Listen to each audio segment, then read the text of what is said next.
Bismillahirrahmanirrahim. Assalamualaikum warahmatullahi wabarakatuh.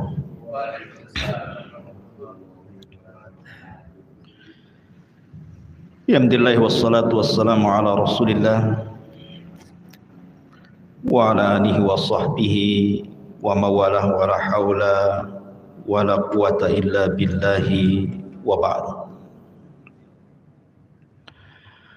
Qala Allah azza wa jalla ya ayyuhalladzina amanu taqullaha haqqa tuqatih wa la tamutunna illa wa antum muslimun, amma ba'du.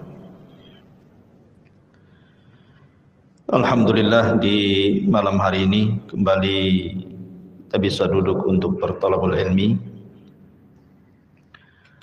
dan kita masih meneruskan kajian tentang qasasul anbiya'i fil Quran, kisah-kisah para nabi di dalam Al-Quranul Karim. Kemarin kita sudah mengkisahkan tentang kisah Isa bin Maryam. Maka urutan selanjutnya kita akan mengkisahkan dua nabi sekaligus, karena sukar untuk dipisahkan. Masalahnya satu cerita. Siapa dia? Nabi Allah Yahya alaihi salatu wassalam dan Nabi Allah Zakaria alaihi salatu wassalam. Nabi Yahya disebutkan dalam Al-Quran 4 kali. Pertama dalam surah Al-An'am ayat 85, kemudian surah Maryam ayat 7, kemudian terulang di Maryam ayat 12, kemudian Al-Anbiya ayat 90. Adapun Nabi Zakaria tersebut 7 kali dalam Quran. Pertama di dalam surah Al-Imran di 2 ayat, ayat ke-37 dan ke-38. Kemudian dalam surah Al-An'am di ayat 85. Kemudian dalam surah Maryam terulang 2 kali, ayat 2 dan ayat 7. Kemudian dalam surah Al-Anbiya ayat 89. Itulah penyebutan dua nabi dalam Al-Quran. Artinya memang tidak terlalu lengkap, tetapi secara global bisa kita ceritakan. Sebagai pegangan cerita kita, untuk memahami dua kisah nabi ini, kita mengambil di permulaan surah Maryam, di mana disebutkan di permulaan surah Maryam dari ayat 1 sampai ayat 11 bicara tentang Nabi Allah Zakaria. Kemudian ayat 12 sampai ke 15 itu bicara tentang kisah Nabi Allah Yahya. Kita gabungkan. Ma'asyiral muslimin yang dimuliakan Allah Azza wa Jalla, saya tidak hendak mengkisahkan kisah para nabi itu untuk sebuah dongeng yang mungkin dinikmati untuk diceritakan. Tapi saya ingin membahas tentang kandungan daripada ayat per ayat, kalimat per kalimat dalam kisah ini. Karena setiap ayat per ayat, kalimat per kalimat dalam Al-Quran ketika mengkisahkan para nabi dan rasul itu semua ada pelajaran di dalamnya.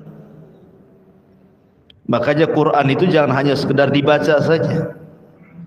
Ya, perintahnya Iqra bismi rabbikal ladzi khalaq. Betul.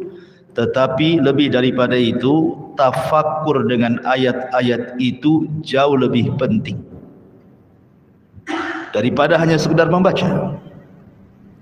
Jadi ayat ini atau surah Maryam di ayat pertama sampai ke-15 ini kita akan memetik faedah-faedah per kalimat-kalimatnya supaya kita paham Al-Quran juga isinya apa. Taib. Allah Subhanahu wa taala berfirman, Kaf ha ya ain sad. Dzikru rahmati rabbika 'abdahu Zakaria. Kaf ha ya ain sad. Sering kita dapati di permulaan Al-Quran huruf atau potongan-potongan huruf-huruf hijaiyah diletakkan di permulaan surat. Alif lam mim, alif lam mim ra, qaf toha yasin nun, termasuk di sini kaf ha ya ain sad. Apa maknanya? Kenapa dicantumkan huruf-huruf hijaiyah yang terangkai yang tidak ada maknanya? Kalau al-kitabu jelas maknanya kitab, al-qalamu maknanya pena, al-baitu maknanya rumah, al-masjidu maknanya masjid. Lah kalau kaf ha ya ain sad ini tak ada makna. Lalu kenapa sesuatu yang tidak ada makna diletakkan di permulaan Al-Quran? Ada sebagian ulama mengatakan bahwa sebenarnya ada maknanya, tetapi yang tahu hanya Allah saja. Pendapat yang kedua, sesungguhnya tidak ada makna sama sekali. Allah Subhanahu wa taala hanya sekedar tahaddi saja. Tahaddi itu artinya membuat semacam tantangan kepada orang-orang Arab. Quran itu turun di Mekah di zaman Arab jahiliyah tempo dulu. Orang-orang Arab itu kalau ngomong pakai bahasa Arab, Quran pun berbahasa Arab. Ucapan orang-orang Arab terangkai dari alif sampai ya. Quran pun sama, terangkai daripada alif sampai ya.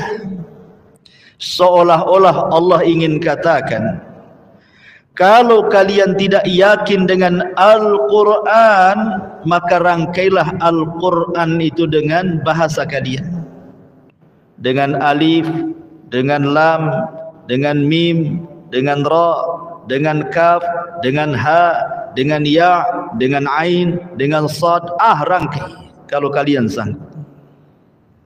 Seolah-olah ketika Allah meletakkan huruf-huruf potongan-potongan hijaiyah dalam rangka menantang.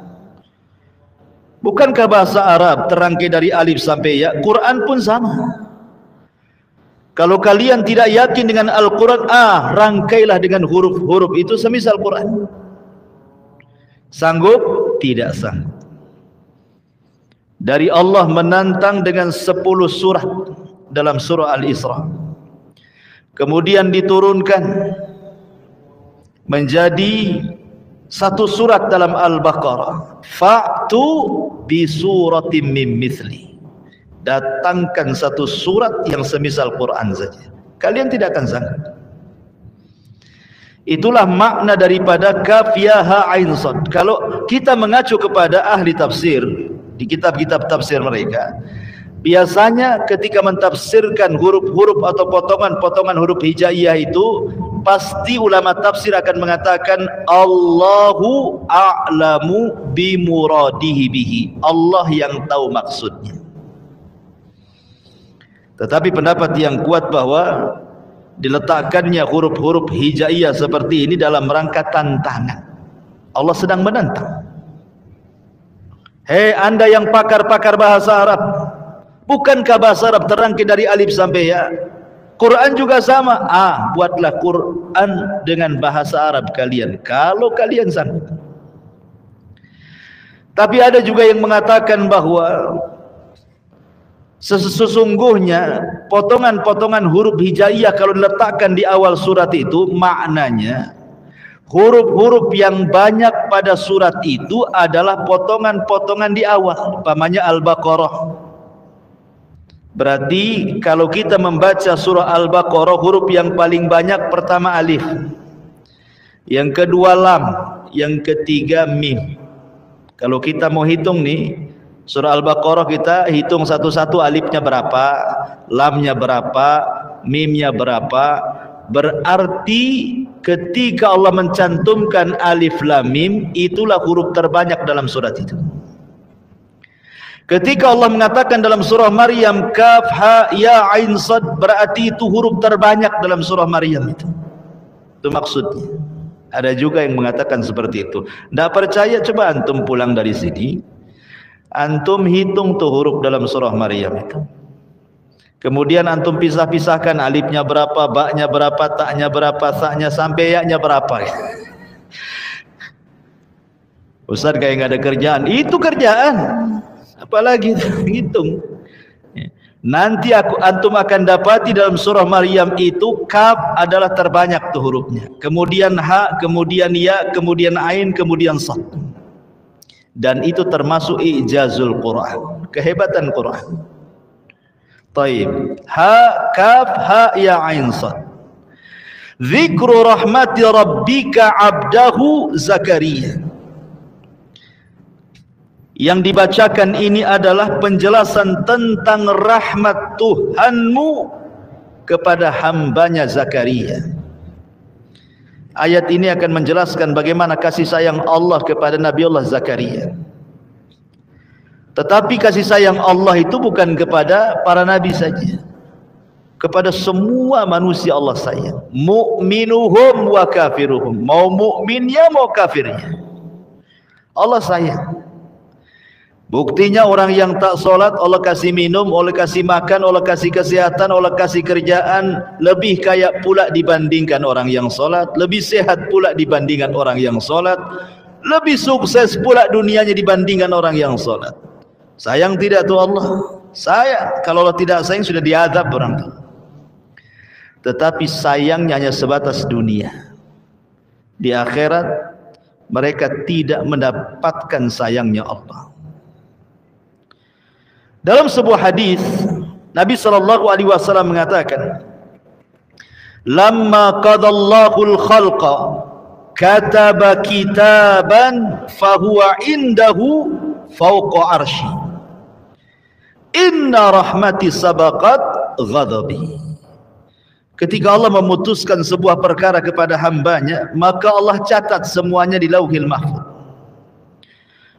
Maka dia pun kemudian berada di atas arasy-Nya, dan dia mengatakan, sesungguhnya rahmatku jauh lebih mendahulukan dibandingkan kemurkaanku. Rahmat Allah ini luas. Sekalipun orang sudah kurang ngajar kepada Allah, tetap saja Allah kasih rezeki. Menunjukkan apa? Rahmat Allah lebih luas dibandingkan murkanya. Padahal subhanallah, Allah itu ngasih rahmat kepada kita ini, itu hanya 1 bagian dari 100 bagian. Jadi Allah menciptakan ja'alallahu rahmata mi'ata juz'in. Allah telah jadikan 100 rahmat di dunia ini. Fa'amsaka indahu 99 juz'an. Kemudian Allah tahan 99 rahmat, yang 1 diturunkan ke bumi. Tapi yang 1 ini subhanallah sudah cukup bagi hamba-hambanya. Kita lihat bagaimana sayangnya binatang, induk binatang dengan anaknya, anak dengan induknya. Manusia juga sama. Sesama manusia saling sayang-sayangan. Padahal baru 1 tuh. Bagaimana kalau orang masuk surga di mana rahmat Allah yang 100% dikasihkan juga? Gimana kehidupan ahli surga itu? Luar biasa. Itulah rahmat Allah subhanahu wa ta'ala, sangat dan teramat luas. Orang biasanya kenapa keluar dari rahmat Allah azza wa jalla? tidak meyakini adanya rahmat Allah Subhanahu wa taala. Itu karena dua perkara. Boleh jadi orang ini putus asa karena banyak dosa, terlalu banyak dosa, sehingga dia putus asa. Enggak mungkin Allah ampuni saya, banyak kali dosaku. Akhirnya stres. Saya pernah di seorang ibu-ibu, dia stres gara-gara mikirin dosa. Ustaz, dulu waktu saya muda itu begini. Sekarang saya sudah tua, tobat Ustaz. Tapi bayang-bayang kematian itu terus membayangi saya. Rasa-rasanya Allah tidak mengampuni dosa saya. Lihat, dosa inilah yang menjadikan apa? Tidak meyakini adanya rahmat. Ya. Atau mungkin sebaliknya, terlampau semangat ngajak kebaikan. Terlampau semangat mengajak kebaikan, tiba-tiba kemudian dia tidak suka dengan maksiat. Ketidaksukaannya dengan maksiat sampai-sampai kemudian dia mengingkari rahmat Allah. Bahwa orang yang maksiat itu enggak akan masuk surga. Saking bencinya kepada ahli maksiat, tidak dirangkul dia, malah kemudian orang ini menganggap ahli maksiat itu masuk neraka semuanya. Karena ini pernah terjadi zaman dulu. Jadi ada orang yang berkawan nih, satu ahli ibadah, satu pula ahli maksiat. Rupanya itu gebetannya kemana-mana berdua, berkawan, baik kawannya. Yang ahli ibadah ini baik, setiap hari ngomong tobat gitu ya. Tak mau tobat pun dia. Sampai pada waktunya mungkin si kawan ini yang melakukan dosa yang menurut pandangan ahli ibadah ini tidak bisa ditolerir lagi. Dah keterlaluan bahasa kita.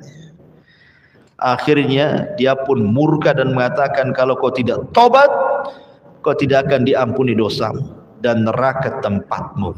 Main klaim saja dia.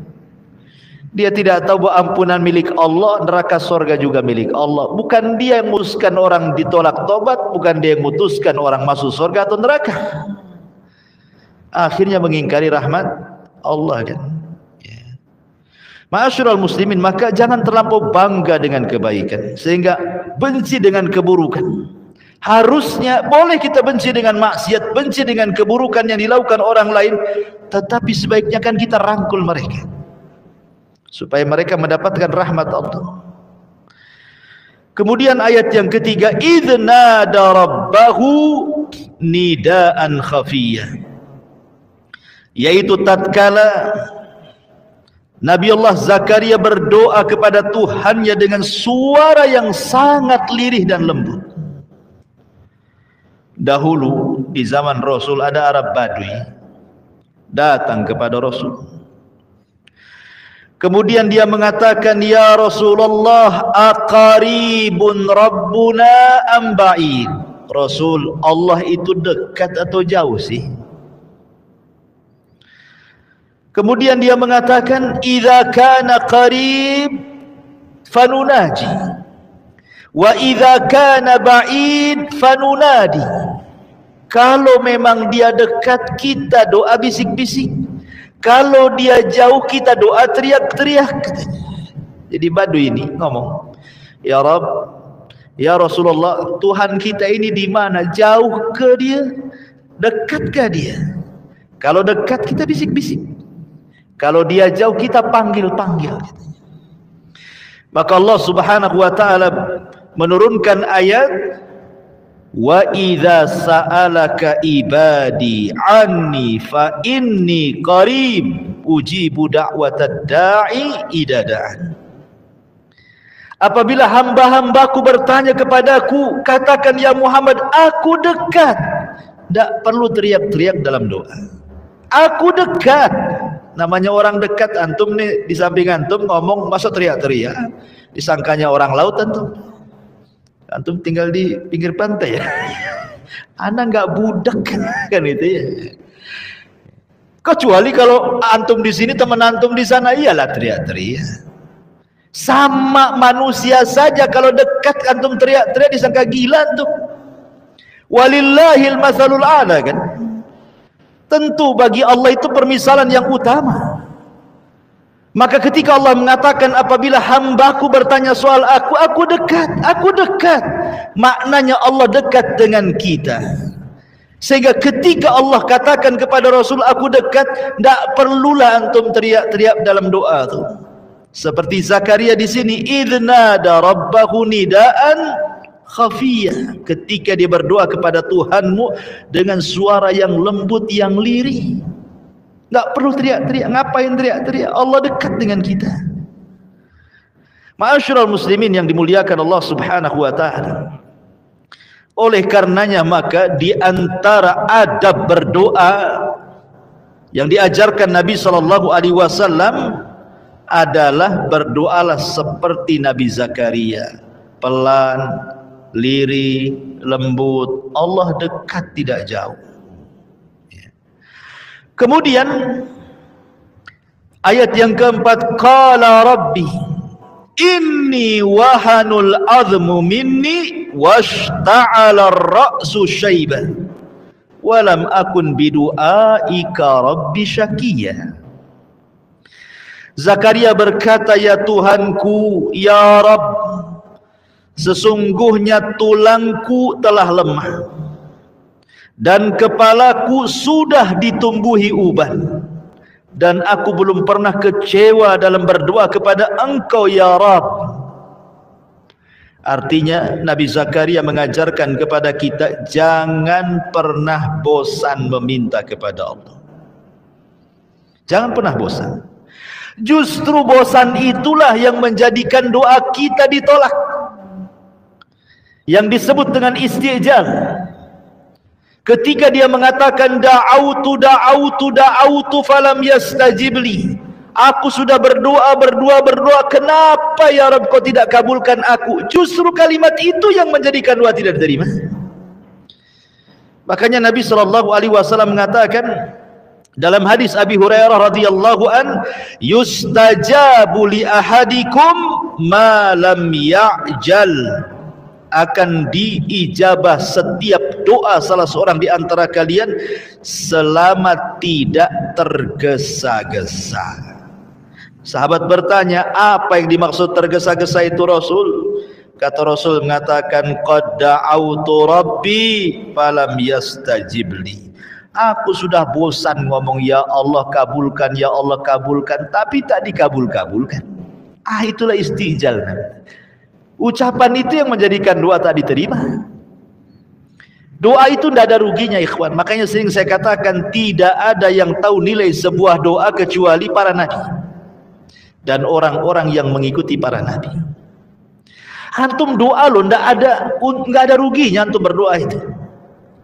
Karena terkadang ikhwan pengabulan itu tidak mesti cash. Terkadang pengabulan itu dengan cara apa? Dengan cara disimpan oleh Allah, kelak derajat antum diangkat di surga. Atau terkadang yang antum minta lain yang dikabulkan pula minta lain. Ada seseorang berdoa kepada Allah, mungkin dia tidak punya rumah, ingin punya rumah. Mungkin dia dipecat dari pekerjaannya, dia berdoa, ya Allah, mungkin ada perusahaan lain yang menerima saya. Tiba-tiba tidak dikabul-kabulkan, tetap saja dia nganggur. Rupanya ada yang ngajak, yuk kita kerja. Di mana? Di bangunan. Rupanya dia naik ke atas, jatuh dari ketinggian. Subhanallah, tidak mati, lecet sedikit, sama betadin aja sembuh dia. Secara logika nih, kalau jatuh dari ketinggian harusnya dia mati, minimalnya patah tulang, masuk rumah sakit. Rupanya itu pengabulan doanya. Minta rumah, dikasih diselamatkan dari jatuh dari ketinggian. Sebab kalau seandainya dikabulkan rumahnya, dikabulkan nih oleh Allah, dikasih rumah dia, tiba-tiba dia jatuh saat kerja, patah tulang, ringsek badan, masuk rumah sakit, rumah dijual untuk obat dia, sembuh tak? Belum tentu sembuh, rumah pula sudah ludas. Kan begitu ya. Jadi terkadang apa yang kita minta lain, yang dikabulkan lain. Begitulah Allah cara pengabulan doa. Lah Nabi Zakaria ini mengajarkan kepada kita, dia mengatakan dengan cara seperti anak meminta kepada orang tua seperti apalah.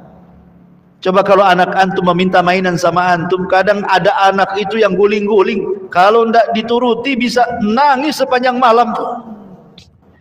Karena anak itu lebih cinta mainan dibandingkan antum. Nggak apa-apa lah ibunya di dapur tak nampak, jangan main tak nampak. Kalau mainan tak nampak ngamuk deh. Artinya bahwa mengeluhlah kepada Allah. Yang buat masalah itu Allah, yang menghilangkan masalah juga Allah.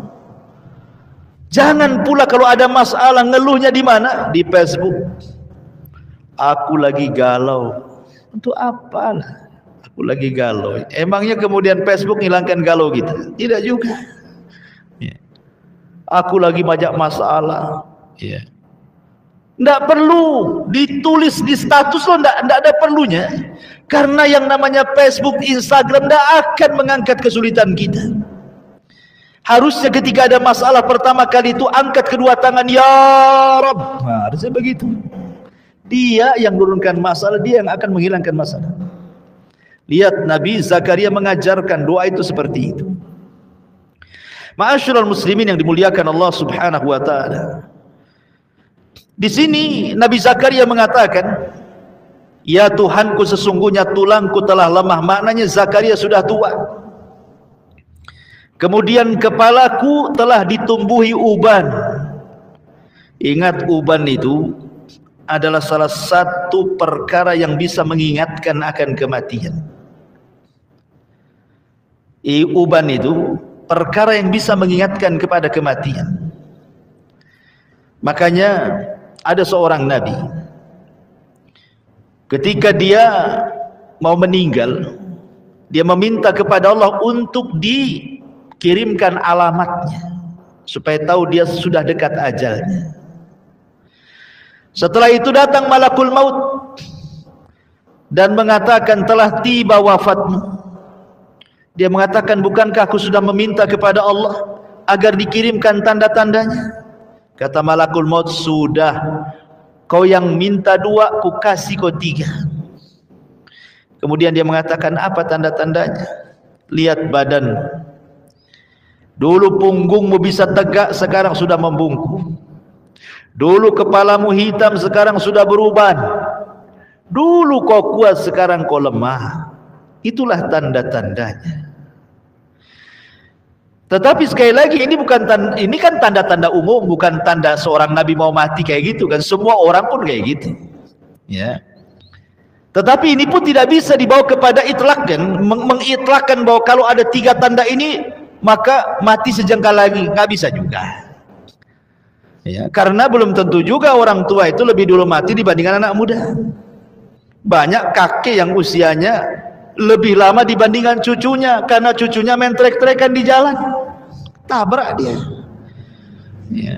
Jadi, tetapi maksudnya di sini, umumnya orang kalau sudah tua, berarti mendekati, kalau dia usianya 62, 63, artinya ke 70 sudah dekat tuh. Walaupun ada yang lebih daripada itu, saya belum pernah ada orang yang punya umur itu 200 tahun. Tidak pernah. Kalau 120 tahun adalah, tapi itu kan 1-2, itu saja sudah tidak bisa bangun, jalan pun susah, makan pun disuapi dan nyusahin orang. Ma'asyiral muslimin yang dimuliakan Allah Azza wa Jalla. Makanya kalau antum punya uban jangan dicabut. Kata Nabi sallallahu alaihi wasallam, la tantafu syaibah fa innahu nurun yaumal qiyamah. Wa man syaba syaibatan fil Islam kanat lahu bi kulli syaibatin hasanah wa rafa'a biha darajah. Jangan kalian cabut tuh bulu-bulu uban kalian, kata Rasul. Karena uban itulah yang akan menjadi cahaya bagi kalian pada hari kiamat. Uban di kepala itu akan jadi cahaya pada hari kiamat, kata Rasul. Maka barang siapa yang dia beruban, maka setiap satu uban 1 kebaikan, dan Allah angkat 1 derajat padanya. itu satu uban. Kalau dua uban, dua kebaikan. Tiga uban, tiga kebaikan. Kalau uban semua kan ada tuh, ya, kayak pengacara kondang dulu kan uban semua tuh. Ya, tapi bukan di semir putih. Ya, kalau di semir putih, belilah cat putih, tumpahkan di kepala. Maksudnya tumbuh dengan sendirinya, karena biasanya tumbuh uban itu biasanya usianya sudah 40 tahun ke atas. Diingatkan loh, kamu sudah 40 tahun, bukan karena penyakit. Ya, kita bicara umum lah. Biasanya usia kalau sudah 40 tahun ke atas sudah satu nampak, dua nampak. Ya, kadang-kadang bukan hanya di kepala tuh bulu uban tuh, bulu hidung pun ada uban kadang-kadang. Artinya kalau ngaca kan diingatkan juga kita ini. Ya, jadi ingat bahwa orang kalau sudah beruban, ambillah pelajaran dari uban itu. Ya. Kemudian ayat yang kelima, wa inni khiftul mawaliya min wara'i wa kanat imraati akiran fahabli min ladunka waliya. Kata Nabi Allah Zakaria, dan sungguh aku khawatir terhadap mawaliku sepeninggalku. Maksudnya mawaliku di sini kerabat-kerabatku. Aku khawatir dengan kerabatku, aku khawatir dengan kaumku. Kalau aku tidak punya keturunan, siapa yang akan meneruskan dakwahku, gitu maksudnya. Sesungguhnya aku khawatir terhadap mawaliku sepeninggalku. Sedangkan istriku adalah seorang yang mandul. Maka anugerahkan aku ya Rabb dari sisimu seorang putra yang baik. Boleh jadi putra itu akan meneruskan perjuangan. Karena aku khawatir kalau aku sampai mati tidak punya keturunan, siapa yang akan melanjutkan estafet dakwahku?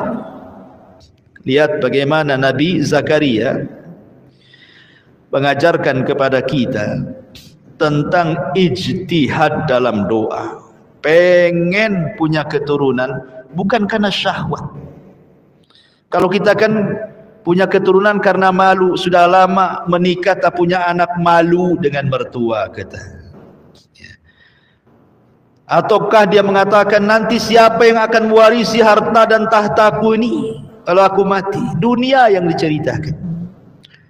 Nanti kalau saya sudah tua nggak ada yang merawat saya karena nggak punya anak, stres dia masa depan. Bukan itu tujuan kita punya anak tuh. Di sini loh Nabi Zakaria mengajarkan kepada kita, dia takut kalau seandainya dia mati tidak punya anak, estafet dakwahnya terputus. Jadi yang ditanamkan kepada kita, kalau kita punya anak itu, bagaimana anak ini menjadi anak yang soleh dan soleha. Kalau kita mati, ada yang mendoakan. Idza mata ibnu Adam, in qata'a amaluhu illa min salasin, sadaqatin jariyah, aw ilmin yuntafa'u bihi, aw waladin salihin yad'ulahu. Kalau anak Adam meninggal, terputus semuanya kecuali 3 perkara. Sedekah yang mengalir, ilmu yang manfaat, dan anak yang soleh yang mendoakan. Jadi kita minta anak itu. Makanya kenapa doa para nabi, Rabbi habli minas salihin, ya Rabb anugerahkan anakku yang soleh. Karena yang soleh inilah yang bisa membahagiakan orang tua. Yang toleh inilah yang tolah-toleh orang tuanya. Kan itu yang gak bahagia. Ma'asyiral muslimin yang dimuliakan Allah. Makanya di ayat ke-6-nya dengan tegas kemudian Allah katakan, yarithuni wa yarithu min ali Yaquba waj'alhu rabbi radiyya. Yang akan mewarisi aku dan mewarisi sebagian keluarga Yakub, dan jadikanlah ia ya Tuhanku seorang anak yang diridhai. Ketika dia mengatakan bahwa yang akan mewarisi aku dan mewarisi sebagian keluarga Yakub, dari sini menunjukkan bahwa Nabi Zakaria itu masih nabi-nabi Bani Israel. Karena dia mengatakan mewarisi sebagian keluarga Yakub. Yakub itu Israel. Seluruh keturunannya 12. Dari 12 orang inilah melahirkan banyak manusia, termasuk dalamnya para nabi. Itulah yang disebut dengan Bani Israel. Kalau sedikit-sedikit dikaitkan dengan Yakub berarti Bani Israel. Ya. Jadi Zakaria itu adalah nasabnya sampai kepada Bani Israel. Ada yang mengatakan Zakaria ibnu Dan, ibnu Muslim, ibnu Saduq, sampai kepada Sulaiman ibn Dawud. Jadi dia turunan Nabi Sulaiman ibnu Dawud alaihi salatu wassalam, sampai nasabnya ke mana? Ke Yahuda. Yahuda ini siapa? Putra Ya'qub. Artinya sampai nasabnya ke Nabi Ya'qub. Ya, makanya Nabi Zakaria ini termasuk nabi-nabi Bani Israel. Kemudian ayat yang ketujuhnya, setelah kemudian Nabi Zakaria terus berdoa, tidak henti-hentinya beribadah dan berdoa, maka datanglah kabar gembira kepada siapa? Nabi Zakaria. Ya Zakaria, inna nubashiruka bi gulamin ismuhu Yahya lam yaj'al lahu min qablu samiyya. Hei Zakaria, sesungguhnya kami memberi kabar gembira kepadamu akan memperoleh seorang anak yang bernama Yahya. Sebelumnya kami belum pernah menciptakan orang yang namanya serupa dengan dia. Jadi itulah nama yang pertama kali, yang sebelumnya tidak ada nama, Nabi Yahya. Dulu nggak ada nama Yahya itu. Barulah Nabi Zakaria memberi anaknya Yahya. Oh, kalau sekarang banyaklah Pak Yahya. Di mana rumahnya Pak Yahya? Sebelah sana. Yahya yang mana? Ada yang hitam, ada yang putih. Kan itu ya. Yahya terlalu banyak. Kalau dulu nggak ada nama Yahya, baru Nabi Yahya inilah yang diberi nama oleh Zakaria. Setelah itu banyaklah nama Yahya. Ya, di Tiban Kampung juga ada Pak Yahya. Ya, dulu saya punya kawan orang Telkom Pak Yahya juga namanya. Banyak, terlalu banyak, ya kan. Ma'asyiral muslimin yang dimuliakan Allah Azza wa Jalla, lihat bagaimana di sini Allah mengatakan, ya Zakaria inna nubashiruka. Wahai Zakaria, aku kasih kabar gembira kepada. Menunjukkan apa? Bahwa anak itu nikmat dari Allah. Karena bahasanya Allah kasih kabar gembira. Berarti anak itu yang menggembirakan orang tua. Makanya kenapa Allah Subhanahu wa taala menyebutkan dalam surah Al-Kahfi ayat 46, al-malu wal banun zinatul hayatid dunya. Harta dan anak-anak itu perhiasan bagi kehidupan dunia. Betapa banyak orang tua, terutama kita lah bapak-bapak, ya kan, punya anak kecil lucu-lucu itu di rumah. Antum sudah lelah kerja dari pagi sampai malam, pulang istri antum walaupun sudah dandan tak ditengoknya, anak antum pula mana si anu katanya. Apalagi belum tidur, wow, digendong hilang semua lelah capek itu. Begitulah anak kadang-kadang jadi obat. Tak perlu antum minum jamu supaya hilang capek-capek. Tengok anak saja senang, hilang capek semua. Karena apa? Itu nikmat kan? Nikmat dari Allah. Nikmat dari Allah. Karena anak kecil yang lucu itu tidak akan membuat dongkol suaminya. Beda dengan istri antum. Udah lelah kerja pulang, istri senyum pun tidak. Baju yang dipakai malam itu pula baju yang dipakai untuk masak pagi hari. So, mandi pun tidak. Belum lagi ngomelnya. Enggak. Kalau anak-anak kan tidak. Ya lucu ya lucu.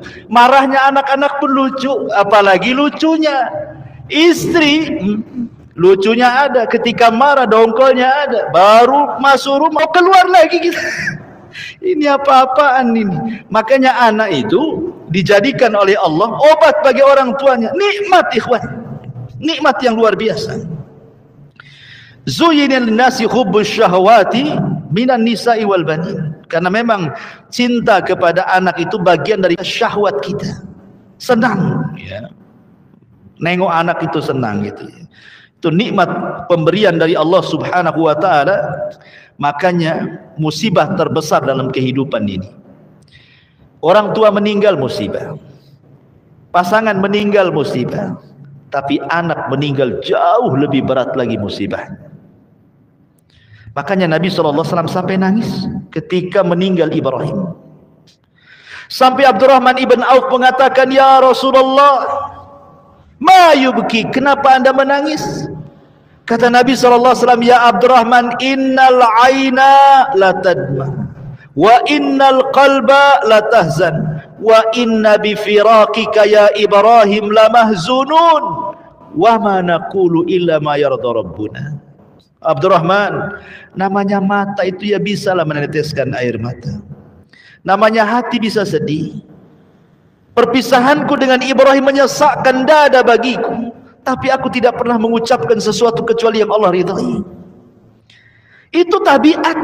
Orang nangis itu manusiawi. Yang tidak boleh itu niyaha, jerit-jerit, guling-guling, motong rambut, jambak-jambak gitu ya, teriak-teriak, nolak takdir, itu yang tak boleh. Itu niyaha namanya. Ma'asyiral muslimin yang dimuliakan Allah Azza wa Jalla. Makanya kemudian kalau punya anak syukuri.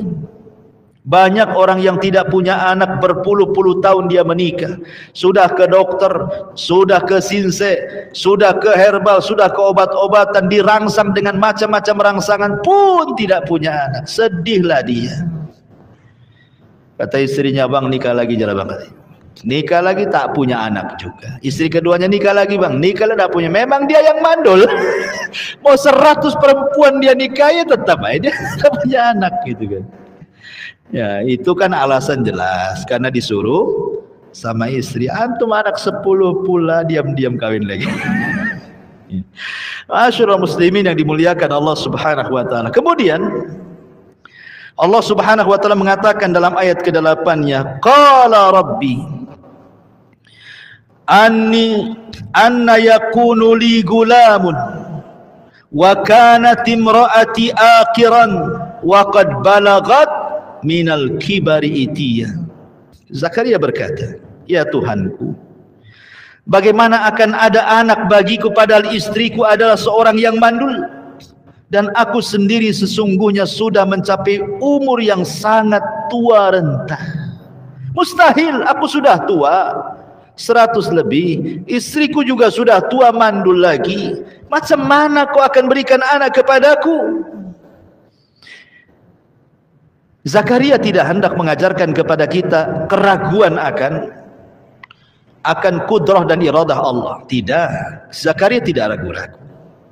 Cuman kan dia semacam kayaknya nggak yakin, nggak, mustahil aku sudah tua ini mandul kok punya anak, itu gimana ceritanya?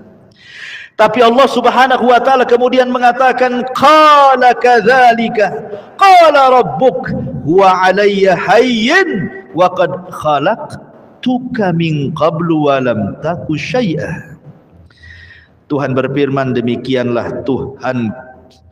Jadi Allah Subhanahu wa taala mengatakan, Tuhan berfirman, demikianlah hal itu adalah mudah bagiku, kata Allah. Dan sesungguhnya telah aku ciptakan kamu sebelum itu, padahal kamu di waktu itu belum ada sama sekali. Seolah-olah ingin mengatakan, kau jangan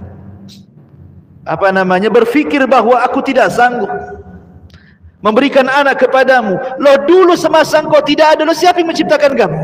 Kan aku juga, apalagi menciptakan anakmu. Bukankah Allah mengatakan, hal ata 'alal insan hinu minad dahri lam yakun syai'a madhkur. Bukankah pernah datang kepada manusia waktu di masa yang ketika itu belum merupakan sesuatu yang dapat disebut, belum ada si anu, tiba-tiba Allah ciptakan si anu ini. Ya. Dari sini ada pelajaran besar, ikhwan. Jangan pernah menganggap sesuatu yang mustahil bagi kita tidak mungkin bagi Allah. Bahkan kita katakan sesuatu yang mustahil dalam otak kita mungkin semuanya bagi Allah Subhanahu wa taala. Innallaha ala kulli syai'in qadir, ikhwan. Allah itu segala sesuatu maha mampu. Apa yang tidak mampu bagi Allah? Ma'asyiral muslimin yang dimuliakan Allah. Kemudian ayat 10-nya, qala rabbi ij'al li ayah. Kalau begitu ya Rabb, berikan aku tanda kalau aku ini punya anak. Qala ayatuka alla tukalliman nas salasata ayyamin sawiyya. Tanda bagimu adalah bahwa kamu tidak dapat bercakap-cakap dengan manusia setelah 3 malam padahal kamu sehat. Ya, nanti aku akan kasih tanda-tandanya wahai Zakaria. Kalau tiba-tiba kau bisu mendadak, ngomong nggak bisa, hanya bisa dengan isyarat atau tulisan, berarti istrimu lagi hamil tuh. Kalau tiba-tiba kau bisu, nggak bisa apa-apa nggak ngomong, lagi hamil tuh istri. Ustadz, saya lagi sariawan Ustadz. Ya, jadi istri saya hamil nih. Karena istri saya udah sakit-sakit perut tuh, sakit-sakit badan, mau itu tanda-tandanya itu. Beli tespek besoknya. Pas di tespek rupanya keluar darah merah, lagi haid rupanya. Subhanallah ikhwan. Ya. Jadi ini Allah Subhanahu wa taala yang katakan kepada Nabi Zakaria, nanti ku kirim tanda-tandanya. Kalau kau bisu, kau sudah tak bisa cakap-cakap lagi, mau ngubah, susah mau ngomong, itulah tanda-tanda istrimu lagi hamil. Berapa hari ya Rob? 3 hari. Kau bisu 3 hari, kau tak bisa ngomong 3 hari. Kalau 3 hari kau tak bisa ngomong, susah mau ngomong, periksakan istrimu sedang hamil. Fa kharaja ala qaumihi minal mihrab fa auha ilaihim an sabbihu bukratan wa asiyya. Maka ia keluar dari mihrabnya menuju kaumnya. Lalu ia memberi isyarat kepada mereka, hendaklah kalian bertasbih di waktu pagi dan petang. Bahagia Zakaria meminta kepada murid-muridnya Bani Israel, bertasbihlah kalian, aku sedang bahagia, kata. Ikhwan, Nabi Zakaria alaihi salatu wassalam, kenapa dia ketika meminta anak makin semangat itu? Sebenarnya ada kisah lain, tapi ayat selanjutnya ketika kita bicara tentang kisah Nabi Isa kemarin kan, Zakaria ini kan mengasuh Maryam Azra. Kemudian Maryam ini anak kecil yang dididik oleh para nabi, para ulama dan ahli ibadah yang ada di Baitul Maqdis.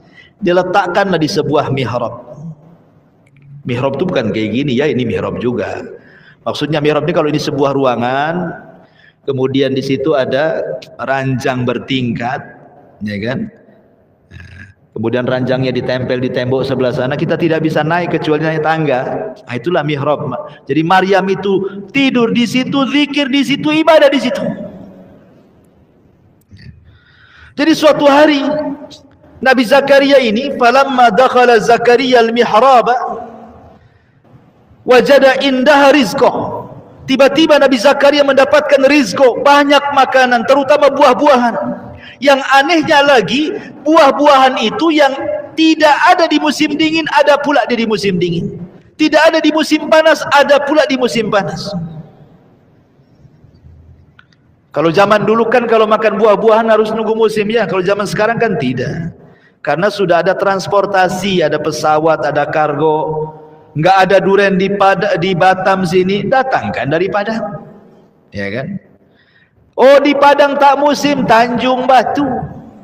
Tanjung Batu tak musim juga, Thailand.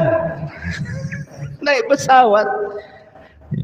Tapi kalau dulu kan nggak ada kendaraan, ya nunggu musim lah. Pengen durian ya nunggu musim durian, pengen jeruk nunggu musim jeruk, pengen mangga mungkin musim mangga, dan begitu seterusnya. Apa di zaman dulu kan terbatas kendaraan. Makanya Zakaria heran. Ya. Makanya Zakaria mengatakan, anna laki hadza. Kalau memang Zakaria melihat buah-buahan yang memang dia musim panas ada, di musim dingin ada, enggak heran, memang itu musimnya kan gitu. Tak mungkin Zakaria akan tanya, "Anna laki hada, dari mana ini?" kan begitu. Pasti tanyanya bukan seperti itu. Mungkin tanyanya dari mana kau dapat, siapa yang ngasih hadiah? Yang ngasih kamu siapa, yang ngasih hadiah kamu? Paling begitu ucapannya kan. Karena memang lagi musim masalahnya. Kalau tidak musim, makanya wajar pertanyaan Nabi Zakaria itu, anna laki hada, dari mana kau dapat? Dari segi bahasa sudah beda. Kemudian Maryam mengatakan, huwa min indillah, itu datang dari Allah wahai pamanku. Dari situ berpikir, ini makanan tidak ada di musim panas, ada pula di musim panas. Makanan di musim dingin ada pula di musim dingin.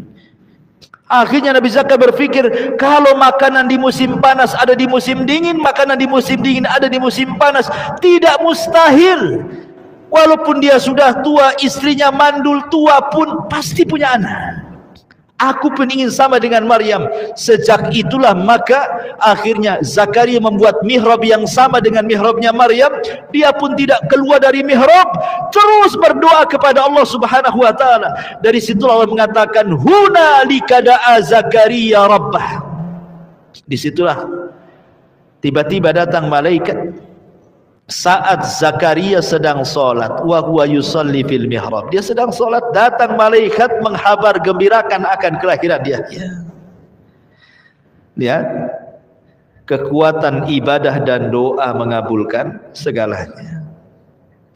Kenapa malaikat menghabarkan akan kelahiran Yahya di waktu Zakaria sedang solat? Kenapa tidak di waktu Zakaria sedang jalan-jalan? Gitu ya. Kalau sekarang lagi main futsal, kalau sekarang mungkin antum lagi ke pantai atau kemana gitu ya, lagi makan, ini lagi sholat dikasih kabar. Menunjukkan bahwa sholat itu sangat membantu menyelesaikan masalah.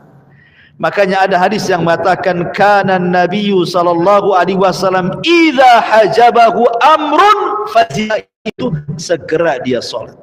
Apa fungsinya? Untuk melibatkan Allah dalam permasalahannya.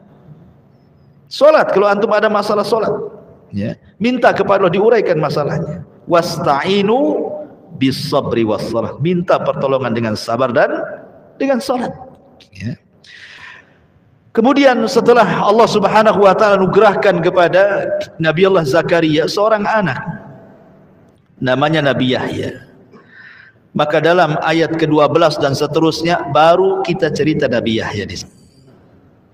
Allah mengatakan, ya Yahya, khudhil kitaba biquwwatin wa atainahul hukma sabiyya. Wa Yahya putra Zakaria, ambillah, pelajarilah kitab Taurat itu dengan sungguh-sungguh, dan kami berikan hikmah kepadanya Yahya selagi dia masih kanak-kanak. Subhanallah ikhwan. Allah Subhanahu wa taala anugerahkan kepada Nabi Zakaria itu nikmat yang luar biasa karena anaknya anak yang saleh. Nabi Zakaria itu anak yang saleh. Terdidik di tengah-tengah Baitul Maqdis. Sampai-sampai sejak kecil Nabi Yahya ini tidak suka bermain dengan anak-anak sebayanya. Kalau ada anak-anak sebayanya mengatakan, Yahya, yuk kita main yuk. Kalau anak sekarang, yuk kita main kelereng, yuk kita main pitak umpet, yuk kita main apalah kan gitu ya. Kalau yang gede main futsal gitu atau apa gitu ya. Kata Yahya, la, ma khuliqna lil'aib. Aku tidak diciptakan untuk main-main. Kau saja yang main katanya. Ya. Luar biasa ya ikhwan. Aku tidak diciptakan untuk main-main. Kalau kau main-mainlah sana. Itu anak-anak sebayanya masih kecil, belum balik itu udah ngomong begitu. Antum kalau punya anak ngomong kayak gitu, faedah. Mungkin sudah viral tuh, diundang ke TV-TV. Ya. Menunjukkan bahwa bagaimana Nabi Yahya itu terdidik seperti itu di atas ibadah kan. Sampai kecil-kecil tak mau main dia. Sampai Nabi Yahya itu kecil-kecil itu dia suka ke hutan, tafakur di hutan. Sampai-sampai kemudian tidak ada satupun hewan dari yang buas sampai yang jinak kecuali cinta dengan Nabi Yahya. Kenapa? Sebab kalau dia dapat makanan masuk ke hutan, dikasihlah makan tuh semua binatang-binatang di hutan itu. Makanya jadi jinak dia. Coba kalau antum punya peliharaan ikan di akuarium, ya, antum yang kasih makan, istri nggak pernah kasih makan, itu pasti nurut sama antum. Kalau nampak antum aja udah nongol tuh. Kalau nama istri antum biasa-biasa aja, bakhil katanya. Kan gitu ya. Karena orang namanya melihara sesuatu kan siapa yang dekat dengan dia kan. Ya. Seperti mamanya antum tengok ada kucing depan rumah, kasih aja makanan tiap hari. Besok dia undang satu kampung kucing itu datang ke situ. Nggak perlu beli kucing kan.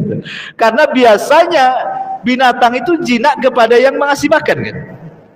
Makanya kemudian binatang-binatang di hutan semua jinak sama Nabi Yahya. Subhanallah. Makanya dia tidak pernah bergaul di hutan saja.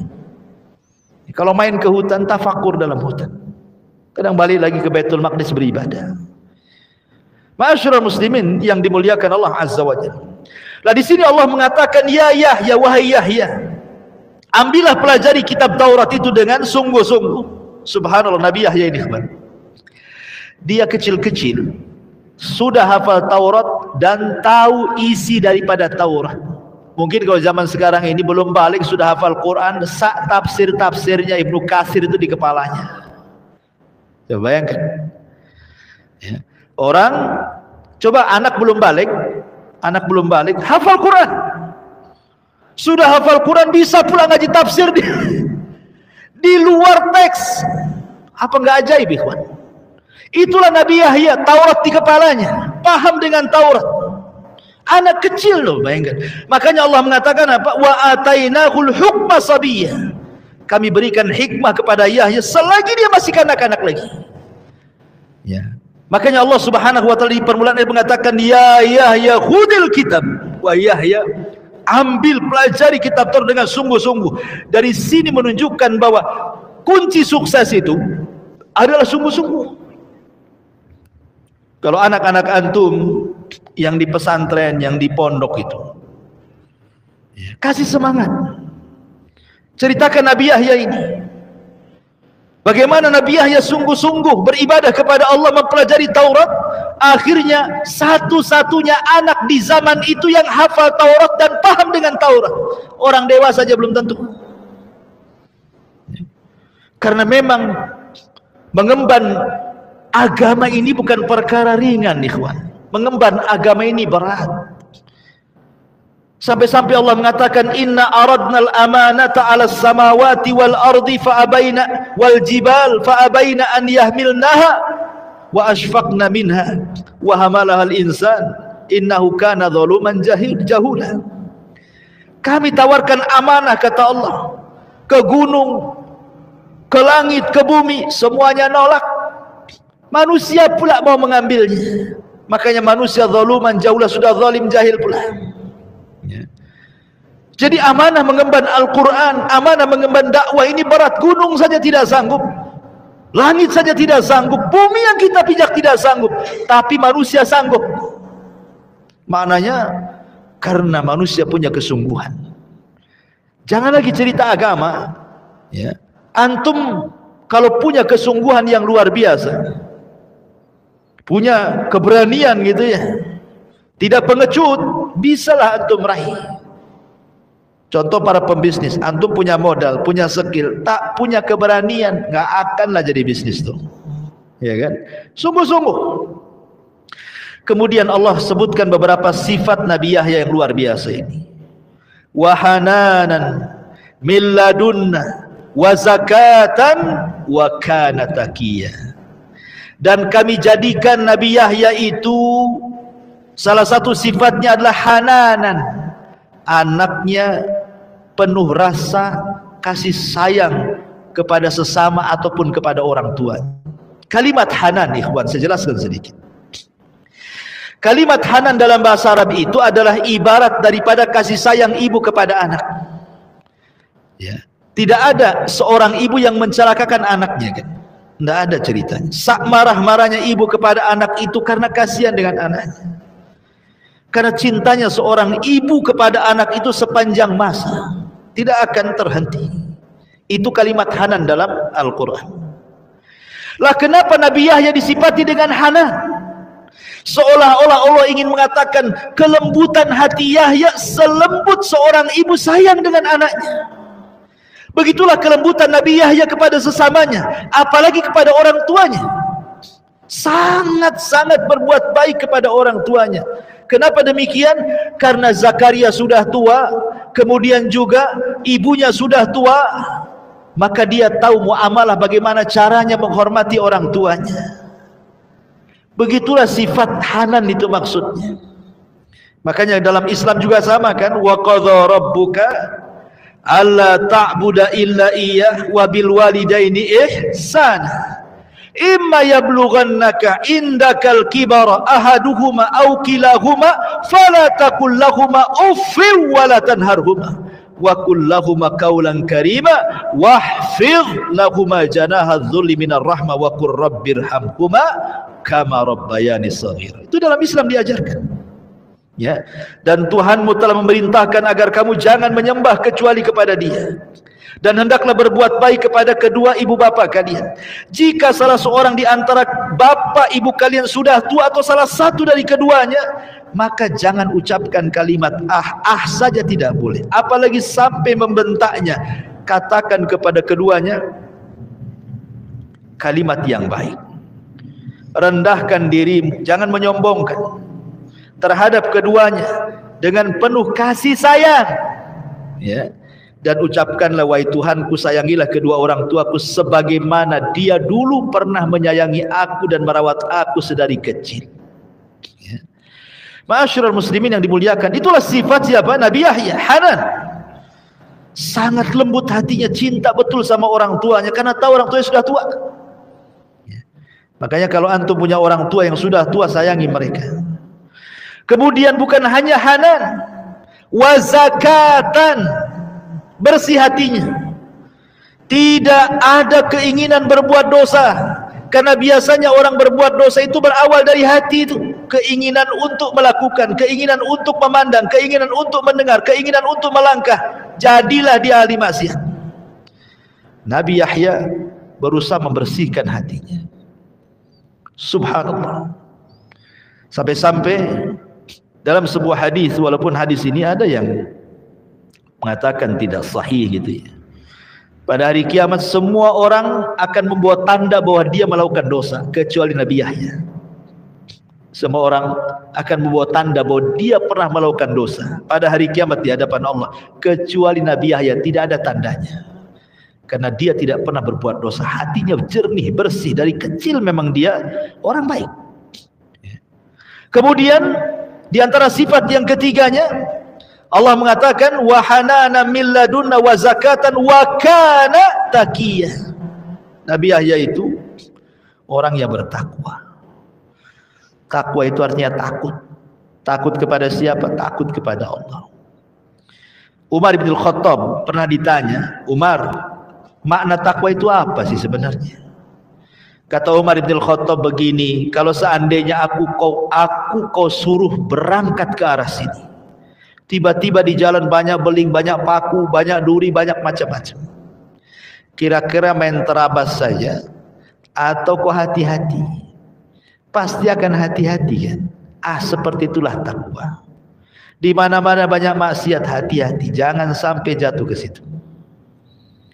Ali bin Abi Thalib radhiyallahu anhu ditanya soal takwa, apa kata Ali? Kata Ali radhiyallahu anhu, takwa adalah al-khawfu minal jalil wal amalu bitanzil wal qana'atu bil qalil wal isti'dad li yaumir rahim. Takwa itu takut kepada Allah, beramal dengan Quran Sunnah, redha dengan pemberian walaupun sedikit, dan persiapan untuk hari yang sangat melelahkan setelah kematian. Itulah takwa. Ya. Jadi Yahya ini disifati dengan takwa. Kemudian bukan itu saja, wa barram biwalidayhi.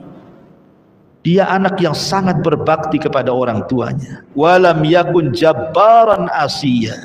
Dan dia bukan orang yang sombong kepada orang tuanya, lagi durhaka kepada orang tuanya. Lihat, ada perbedaan Al-Quran ketika Allah subhanahu wa ta'ala mensifati Nabi Isa dengan ketika mensifati Nabi Yahya.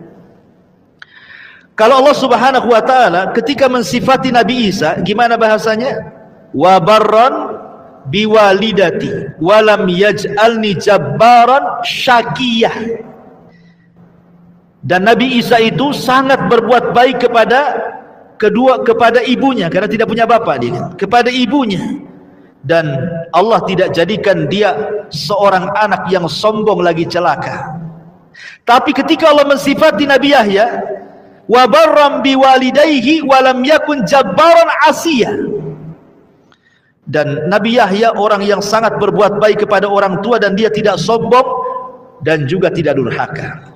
Ketika bicara Nabi Yahya menggunakan kalimat asiyah, ketika bicara tentang Nabi Isa menggunakan kalimat syakiyah. Yang satu durhaka, yang satu celaka. Tentu celaka di atas durhaka. Kenapa kemudian Allah mensifati Nabi Isa Dia tidak pernah celaka, artinya tidak pernah berbuat jahat kepada ibundanya. Ketika menyebutkan Nabi Yahya, Allah katakan Isya, dia tidak pernah durhaka. Artinya tingkatan Syakiyah lebih tinggi dibandingkan tingkatan Asiyah.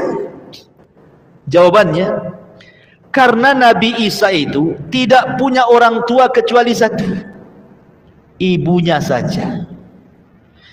Kalau seandainya Isa sampai menyakiti ibunya, itu kedurhakaan yang luar biasa. Tetapi Nabi Yahya ini masih dua orang tuanya, ya kan? Masih ada Zakaria, masih ada ibundanya. Kalau seandainya nih seorang anak masih utuh kedua orang tuanya, kemudian anak ini kurang ngajar dengan ibunya sampai ibunya sakit hati dan sangat mendalam sakitnya, masihlah ada yang menghibur suaminya. Paham ya? Atau seorang anak kurang ngajar dengan bapaknya, masihlah ada yang menghibur bapaknya sama istrinya. Masih ada lah itu kan, tak sakit kali itu. Tapi kalau orang tua tinggal satu, kemudian antum sakiti, siapa yang bisa menghibur dia, ikhwan? Yang ada bunuh diri dia.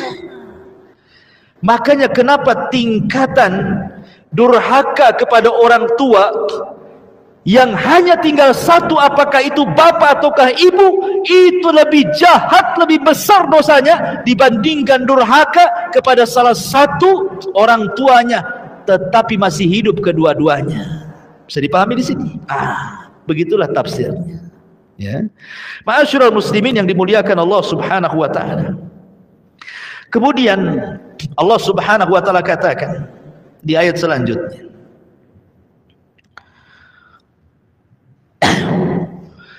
wasalamun alaihi yauma wulida wa yauma yamutu wa yauma yub'atsu hayya.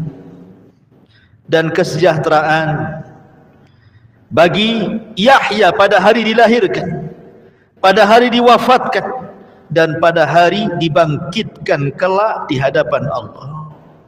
Ibnu Katsir menukilkan dua perkataan ulama besar, Sufyan Ats-Tsauri dan Sufyan ibn Uyainah. Apa kata Sufyan Ats-Tsauri? Kata Sufyan Ats-Tsauri rahimahullah ta'ala, dia mengatakan, demi Allah, tidak ada sesuatu yang menakutkan kecuali di tiga tempat. Perkataan yang sama juga dikatakan oleh Sufyan ibn Uyainah. Dia mengatakan, auhash ma yakunul insan fi hadhil ahwal. Sesuatu yang paling menakutkan bagi manusia itu ketika dia dihadapkan dengan tiga perkara. Kematian satu, kelahiran, kematian, dan kebangkitan. Manusia ini kalau dia selamat saat dilahirkan, kemudian dia selamat saat diwafatkan, kemudian dia selamat saat dibangkitkan, masuk surga dia. Ya. Tiga perkara ini kita berdoa. Sebab satu saja lepas dari tiga perkara ini, orang akan celaka. Ya. Saat dilahirkan, rupanya yang besarkan bapaknya kafir, jadi dia kafir. Ya kan? Saat dilahirkan bapaknya majusi, anaknya dididik jadi majusi. Ya. Kemudian saat wafat, dia su'ul khatimah, tidak bisa mengucapkan la ilaha illallah, mati dalam kondisi su'ul khatimah. Saat dibangkitkan dosa banyak, apa yang mau dihadapkan, dihisabkan di hadapan Allah. Makanya beruntunglah Nabi Yahya, diselamatkan saat dilahirkan, diselamatkan saat diwafatkan, diselamatkan pula saat dibangkitkan. Harusnya kita juga sama meminta kepada Allah Azza wa Jalla tiga perkara ini. Ya. Ma'asyiral muslimin yang dimuliakan Allah Subhanahu wa taala. Tadi saya sudah singgung Nabi Yahya, sampai di sinilah ayat surah Maryam bicara tentang dua nabi ini. Sedikit saya jelaskan siapa Nabi Yahya ini. Nabi Yahya ikhwatu fiddin, hidup di tengah-tengah Bani Israel, hidup di tengah-tengah Baitul Maqdis, dididik para ulama ahli ibadah dan para nabi. Nabi Zakaria ayahnya nabi, sehingga dia menjadi sosok manusia yang soleh. Begitu pentingnya seseorang hidup itu di lingkungan baik, ikhwan. Ya, kalau orang hidup di lingkungan baik, jadi baik dia. Akhirnya kemudian besar menjadi seorang nabi yang sangat dicintai manusia. Nabi Yahya itu subhanallah sangat dicintai manusia, beda dengan Zakaria. Zakaria agak keras sedikit. Tapi kalau Nabi Yahya ini lembut cara dakwanya. Bani Israel suka dengan Nabi Yahya. Bukan masyarakat biasa, raja-rajanya, hakim yang memimpin Palestina itu suka dengan Nabi Yahya. Terkadang ada masalah datang kepada Nabi Yahya minta fatwa. Karena dia orator, orangnya lembut, baik, dan luar biasa. Allah mengatakan dalam ayat tentang sifat Nabi Yahya itu, ada kalimat hasuran wa nabiyan minas salihin. Dia hasur. Hasur itu dia tidak menempatkan wanita dalam hatinya. Enggak ada kata wanita dalam hati itu. Dia tidak suka dengan wanita. Karena bagi dia wanita itu yang bisa mendatangkan syahwat, akhirnya mengganggu antara dia dengan Allah. Betul-betul menjauh dari wanita. Ya, tidak mau dia. Pada Nabi Yahya itu disifati orangnya ganteng, lembut ngomongnya, halus ucapannya, orangnya perawakannya luar biasa. Tetapi dia tidak mau mendekat perempuan. Karena bagi dia, ya tentu ini kan syariat zaman itu ya. Ya, jangan ditiru. Karena ada di zaman Rasul yang mengatakan, demi Allah saya tidak akan menikah dan saya akan habiskan kehidupanku untuk ibadah. Rasul berkhutbah dan mengatakan, siapa yang ngomong tadi? Ya. Aku loh orang yang lebih takwa dan orang yang lebih takut kepada Allah. Tetapi saya juga menikah, kata Rasul. Man raghiba an sunnati falaysa minni. Siapa yang membenci sunnahku bukan golonganku kan. Ini tentu bicara syariat Nabi Isa. Nabi Yahya alaihi salatu wassalam. Tapi dalam kenyataannya juga para ulama juga banyak yang tidak menikah kan. Imam Nawawi, Ibnu Taimiyah dan banyak para ulama yang menghabiskan usianya untuk belajar, akhirnya tidak menikah sampai meninggal kan. Jadi Nabi Yahya itu sama sekali tidak ada ruang dalam hatinya namanya perempuan itu. Kalau kita kan sebanyak-banyaknya ruang itu bagi perempuan. Bukan satu perempuan saja, 100 perempuan ada dalam hati kita. Ya, setiap nengok YouTube baru lewat saja di situ di TikTok gitu kan ada perempuan joget, langsung dipencet. Terlampau banyak ruang untuk perempuan gitu. Nabi Yahya, apa itu perempuan? Nama. Jadi betul-betul fokus ibadah gitu ya. Ma'asyiral muslimin yang dimuliakan Allah Azza wa Jalla, ada sebuah wasiat yang diwasiatkan Nabi Yahya kepada Bani Israel. Dalam sebuah hadis yang sahih yang dikeluarkan al-Imam Ahmad dan juga Tirmidzi, suatu ketika Nabi Yahya dan Isa ini berjumpa. Itu kan satu zaman ya, namanya Ibnu Khala ya, masih kerabat, anak bibi. Jadi suatu ketika Isa mengingatkan, Nabi Yahya, kau belum sudahkah kau sampaikan 5 perkara yang dari Allah kepada umat? Kata Nabi Yahya, belum. Jangan kau tunda-tunda. Aku yang menyampaikan atau engkau yang menyampaikan, kata Isa. Kata Yahya, oh jangan. Kalau kau yang menyampaikan, azab turun kepada aku, katanya. Biar aku yang menyampaikan. Maka Nabi Isa itu mengumpulkan Bani Israel. Ingat bahwa yang pertama kali membenarkan kerasulan Isa itu Yahya. Jadi Nabi Isa itu mengumpulkan Bani Israel, kemudian berceramah di hadapan Bani Israel. Apa ceramahnya?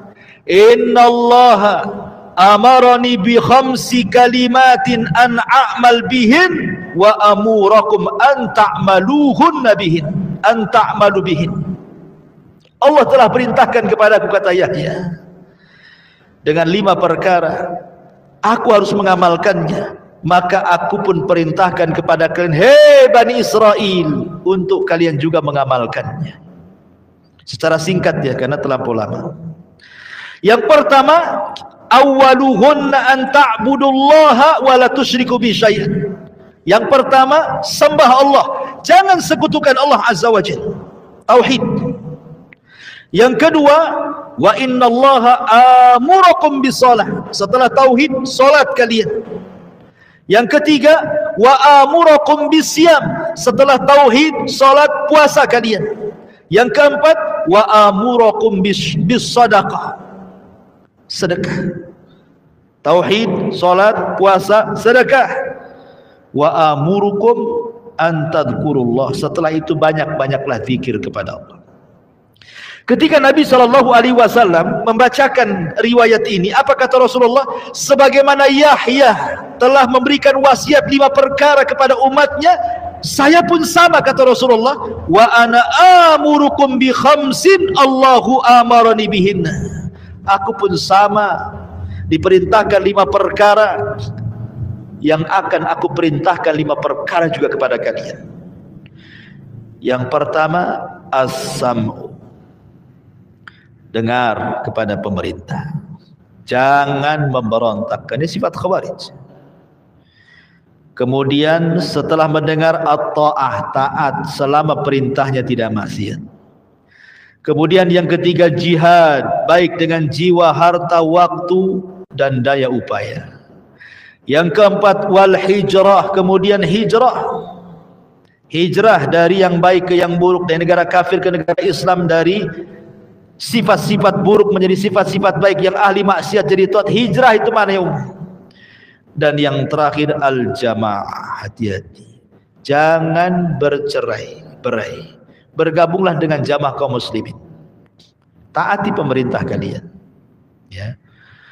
Kata Nabi SAW, inilah 5 perkara, aku pun perintahkan kalian dengan 5 perkara sebagaimana Yahya memerintahkan 5 perkara. Nabi Yahya, ikhwan, dijelaskan tentu dalam kisah Israiliyat, ya, dalam hadis memang tidak dicantumkan. Namanya kisah Israiliyat tinggal sebagai pelezat saja, pelezat cerita. Kita tidak bisa mendustakan, ya tidak bisa membenarkan secara mutlak. Jadi Nabi Yahya ini jangan disinggung soal neraka surga, nangis dia. Makanya terkadang Nabi Zakaria kalau berkhutbah, tengok ada anaknya nggak? Ada anaknya. Kalau ada anaknya nggak akan disinggung ke surga, ceramahnya yang lain, ya. Kalau tidak ada anaknya, oh baru kemudian cerita tentang azab neraka, nikmat surga. Suatu ketika Nabi Zakaria nengok-nengok, nampak tak ada anaknya, padahal ada, tak nampak saja. Ceritalah surga neraka. Akhirnya Nabi Yahya pun menangis. Setelah kejadian itu hilang 3 hari, masih anak-anak. Dicari ke timur, ke barat, ke selatan, tak ketemu. Sudah 3 hari. Gimana orang tua kehilangan anak? Rupanya Zakaria tahu kebiasaan dia, suka ke hutan. Dicari dia ke hutan, rupanya sedang gali kuburan. Jadi Nabi Zakaria mengatakan, nak, kemana kau kucari? 3 hari kau menghilang. Lagi apa kamu, kau untuk kuburan siapa kau gali ini? Kata Yahya, ini untukku ya Abi. Bukankah kau yang ngomong antara surga dan neraka itu ada tangisan? Siapa yang menangis maka dia masuk surga. Maka aku terus menangis sepanjang masa karena aku takut dengan kematian dan aku takut masuk neraka, katanya. Dalam Islam pun sama kan? La yalijin nar ainun bakat min khasyatillah. Tidak akan disentuh api neraka mata yang berlinang air mata karena takut kepada Allah Subhanahu wa taala. Ya. Itulah Nabi Yahya, ikhwan. Tapi sayang, di akhir hayatnya Nabi Yahya ini yang tragisnya. Ini sebagai terakhir, nanti kita tutup, kematiannya. Jadi Nabi Yahya alaihi salatu wassalam, ada 2 riwayat yang dijelaskan oleh sebagian ulama sejarah tentang kematian Nabi Yahya. Nabi Yahya alaihi salam itu fatwanya kan sangat didengar Bani Israel. Pemerintahan Palestina dikuasai Yahudi kala itu, ya. Ada seorang raja sebelumnya namanya Herodus. Kemudian setelah Herodus meninggal diganti oleh Herodia. Satu Herodus, satu Herodia. Herodus inilah yang kemudian bermimpi akan lahir seorang bayi yang akan menumbangkan kekuasaannya, kan. Rupanya bayi itu maksudnya Nabi Isa ibnu Maryam. Makanya karena ibunya takut Isa akan dibunuh, dilarikan ke Mesir. Setelah meninggal Herodus, barulah kemudian ibunda Maryam balik lagi ke Palestina. Kemudian pemerintahannya ganti oleh Herodia. Jadi kisah terbunuhnya atau pembunuhan kepada Nabi Yahya ini memang ada khilaf ulama, apakah Nabi Yahya itu mati dibunuh atau mati biasa layaknya orang mati. Ya, memang tidak tercantumkan dalam Quran atau Sunnah kan. Tetapi ada riwayat-riwayat Israiliyat dari ahli kitab bahwa jadi ada seorang raja namanya Herodia. Herodia ini kepincut dengan anak bibinya. Mungkin bahasa kita sepupu. Syariat dulu sepupu itu mahram, tidak boleh nikahi. Kalau syariat sekarang kan boleh sepupu, nikah dengan sepupu boleh. Kalau syariat Islam itu tidak ada masalah kan itu ya. Bukan mahram kalau sepupu, kecuali ponakan tidak boleh. Tapi di zaman itu kan syariatnya berbeda, nggak boleh nikah dengan sepupu, anak bibi. Si Raja Herodia ini sangat kepincut dengan kecantikan anak bibinya, dan bibinya ini manusia yang paling jahat di dunia. Dia tidak suka dengan Nabi Yahya. Tidak suka. Bagaimana caranya untuk balas dendam kepada Yahya? Apa masalahnya? Dia tidak suka dengan Nabi Yahya. Jadi ketika kemudian Herodia ini suka dengan anaknya, dimanfaatkan orang tuanya. Ya. Bagaimana caranya supaya raja ini makin cinta? Akhirnya dibuatlah raja ini mabok, dikasihkan khamr, suruh minum. Diminum sama Raja Herodia ini, mabok lah minum. Coba jangan minum, mabok tuh. Akhirnya kemudian kata ibunya, nah, dandan kau yang menor, dandan yang cantik, lewat ke depan raja, lewat dia pun dengan raja. Namanya orang mabok, tiba-tiba datang di hadapannya orang yang dicintainya, makin kuadrat tuh cintanya. Ya, orang mabok. Langsung kemudian ditangkap dan mengatakan, ayo kau harus nikah dengan saya, kau harus nikah dengan saya, katanya. Anak ini, anak gadis ini sudah diracuni oleh ibunya. Nanti kalau sang raja maksa-maksa mau nikah, kasih maharnya. Apa? Kepala Yahya. Ya. Akhirnya kemudian anak gadis ini mengatakan, boleh kau nikahi aku, tapi minta kepala Yahya. Kaget raja, mabok-mabok kaget dia. Janganlah kepala Yahya.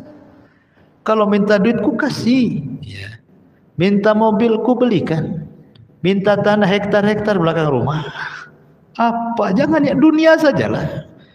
Mau apa? Mau jamrud, mau emas, mau kuning emasnya, emas putih, ya, segala emas Jawa, apa? Jangan yang lain aja lah. Jangan kemudian kepala Yahya. Karena apa? Herodia ini walaupun dia hakim Palestina, raja itu masih menghargai Nabi Yahya. Kalau ada apa-apa kan minta fatwa juga sama Yahya. Ketika mendengar kepala Yahya, terperanjat dia. Tapi kata sang gadis ini, enggak, saya enggak mau itu.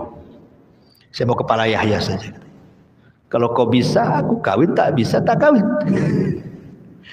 Akhirnya karena mabuk raja, orang mabuk, udah cinta, ada luar biasa. Prajurit, nah, tangkap Yahya, penggal kepala, bawa sini. Orang mabuk, asal ngomong aja orang mabuk. Namanya tentara disuruh raja, ya bergeraklah. Bergerak tentara ini menuju Baitul Maqdis. Nabi Yahya ini sedang sholat di mihrabnya, ditangkap. Habis ditangkap, diseret, kemudian dipenggal kepalanya. Bayangkan, dipenggal kepalanya, lepas dari badannya. Kemudian kepalanya dibawa ke istana, diletakkan di bejana emas. Parahnya ikhwan, badannya dikirim ke bapaknya Zakaria. Coba anda selaku ayah, tengok anaknya dibunuh orang, nggak ada kepalanya. Apa nggak sakitnya tembus ke dada ikhwan? Ketika kemudian kepala ini sampai di istana, diletakkan di bejana emas, ini wanita jahat ini yang mengajarkan anaknya untuk minta mahar itu ketawa, dia bahagia, kakak mungkin itu ya ketawanya, bukan kakak loh ya, kakak lah ketawa kan itu. Akhirnya kemudian ketika dia tertawa terbahak-bahak saking bahagianya, tiba-tiba istana gempa. Al jaza min jinsil amal. Ya, jangan ngira ya, annallaha ghafilan amma ya'malu zalimun. Allah itu lalai dari orang yang zalim. Nah, Allah enggak lalai. Ada balasan dari sebuah amalan. Tiba-tiba kemudian gempa istana, retak pula tu tanah, terbelah menjadi dua. Ini orang jahat wanita aja terperosok ke dalam itu, ke dalam tanah terperosok dia. Awalnya selutut naik, sepusar naik, sedada tinggal seleher. Maka orang-orang mengatakan selamatkan yang ada pada dia. Akhirnya untuk menyelamatkan gimana? Daripada nggak dapat badannya, ya kepalanya lah, tebas juga kepalanya. Nah, sama-sama kan? Dia ambil kepala orang, sekarang kepala dia kena tebas. Ya, ini satu riwayat. Riwayat yang lain mengatakan, jadi raja sebelumnya namanya Herodus. Ini kan cerita Herodia. Jadi sebelum Herodia ada namanya Raja Herodus. Herodus ini berzina dengan seorang wanita pelacur, punya anak, namanya waladul baghi, anak hasil zina. Cantik pula anaknya. Anak ini besar cantik. Masalahnya anak ini suka pula dengan Nabi Yahya, karena tampannya, kecerdasannya, lembutnya, suka pula si gadis ini kepada Yahya. Hari-hari dia menggoda Yahya, Yahya tak akan tergoda. Sekali lagi karena tidak ada dalam hatinya apa yang disebut wanita. Enggak tergoda sama sekali. Sakit hatilah si wanita ini. Seandainya posisi Nabi Yahya itu antum, datanglah cewek cantik, anak saudagar kaya, anak nomor 1 Batam lah contoh kan itu.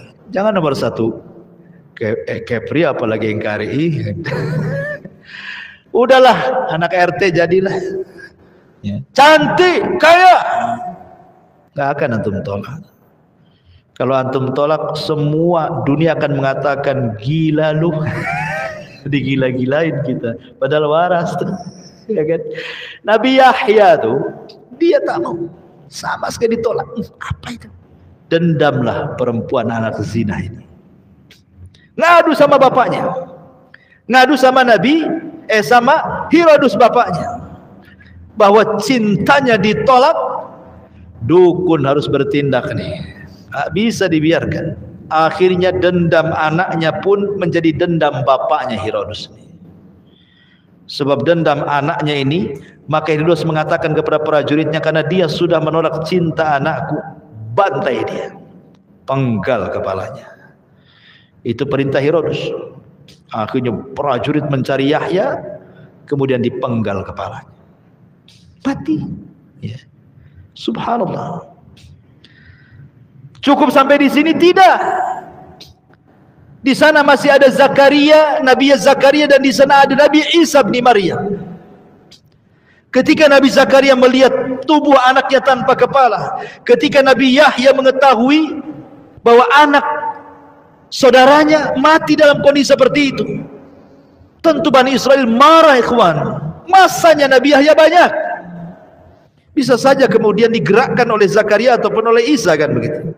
Raja takut. Nih kalau sampai ada provokator nih, habis kita di demo kan itu. Kalau begitu bunuh juga bapaknya.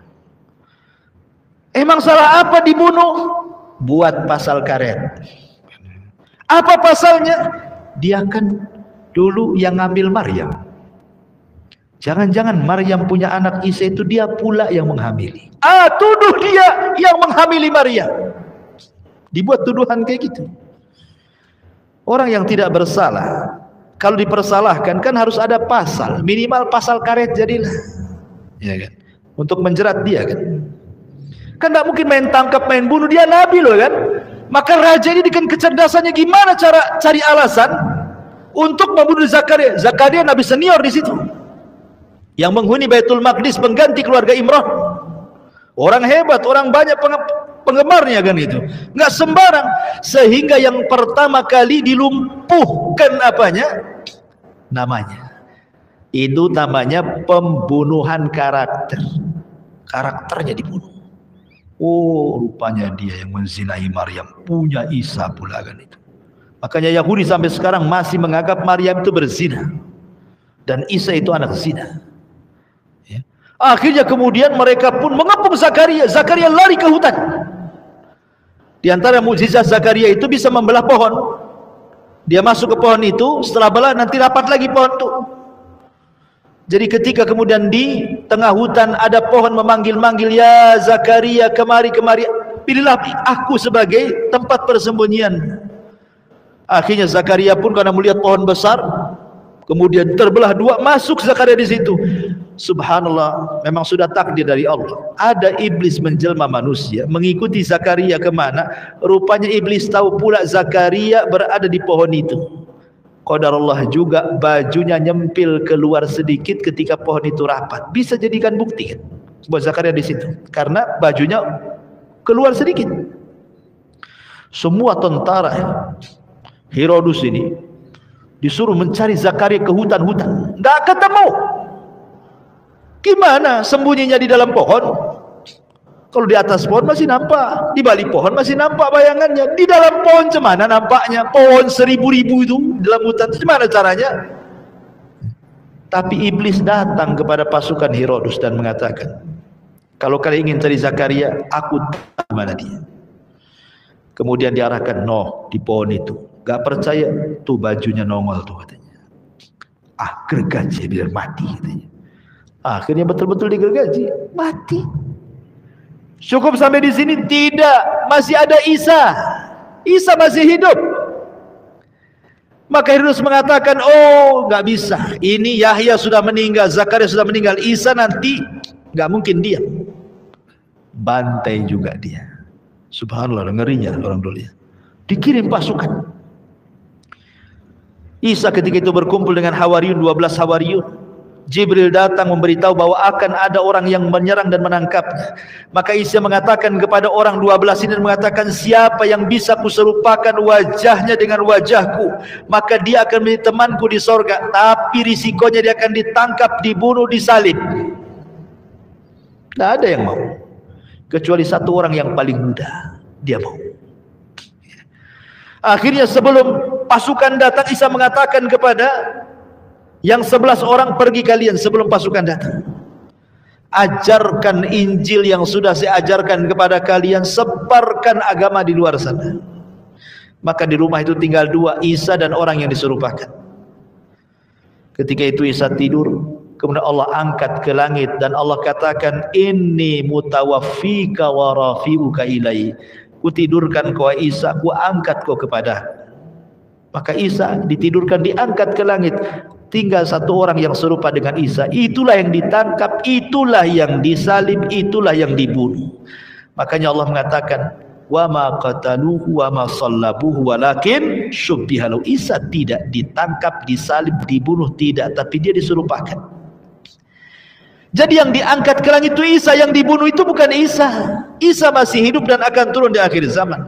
Pertanyaannya, kenapa Isa tidak nasibnya sama dengan Yahya, dipenggal kepalanya, tidak pula senasib dengan Zakaria, digergaji dalam pohon di hutan. Tapi Isa diselamatkan karena tidak mungkin ulul azmi minar rusul mati dibunuh. Siapa ulul azmi? Ibrahim, Nuh, Musa, Isa, Rasulullah. Tidak mungkin 5 nabi mati dibunuh. Ya. Karena Yahya itu nabi meneruskan syariat sebelumnya, Nabi Musa, Taurat.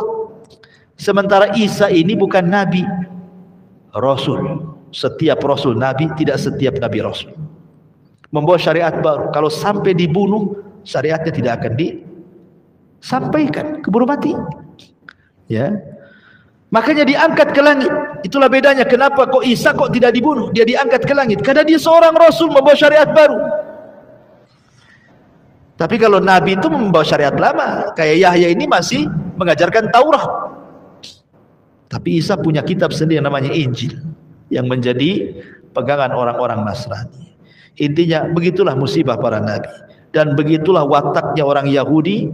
Fariqon kadzabtum wa fariqon taqtulun. Sebagian mereka mendustakan para rasul, sebagian mereka membunuh para rasul. Wallahu a'lam bishawab. Ini yang bisa sampaikan. Subhanaka bihamdika asyhadu an la ilaha